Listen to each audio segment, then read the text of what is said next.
Zdravíme vás, vítáme vás u našeho prvního takového úvodního videa.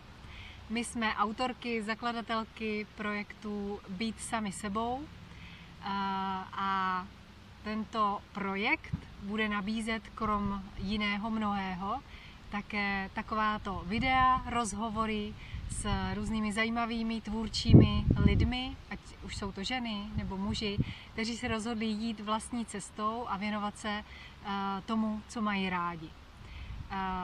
Moje jméno je Soňa Malá a moc ráda vás tady vítám, zdravím a posílám slovo spoluautorkám, aby vám řekli konkrétně, o co vlastně půjde.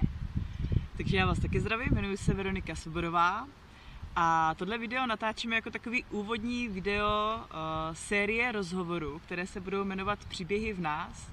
A naším cílem je, aby se drobní podnikatelé a podnikatelky dostali do podvědomí lidí v našem okolí, aby se dokázali uživit na tom místě, kde jsou a kde dělají to, co mají rádi a do čeho vkládají svoji energii.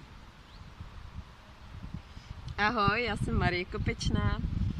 Já jsem hrozně ráda, že jsme se s holkama dneska sešli a točíme tohle video. Pro mě příběhy v nás znamenají to, že ty příběhy nemáme jenom tady uvnitř, ale že je žijeme. Že žijí i ti drobní podnikatelé v náměstí a okolí. Budeme velmi rádi, když se k nám připojíte, když nám budete postupně dávat i nějakou zpětnou vazbu na náš vznikající projekt. Budeme se snažit neustále ho posouvat. Pokud nás budete chtít kontaktovat, tak Soňa vám řekne, kde můžete, kdy budete mít tu možnost a jak se to tvoří. Tak, jak už jsem říkala, je to skupina Být sami sebou. Najdete nás buď na www.beatsamysebou.cz a přímo tam konkrétně najdete i rozhovory jako odrážku Příběhy v nás. Tvoříme v náměstí nad Oslavou a okolí a všechny vás srdečně zveme.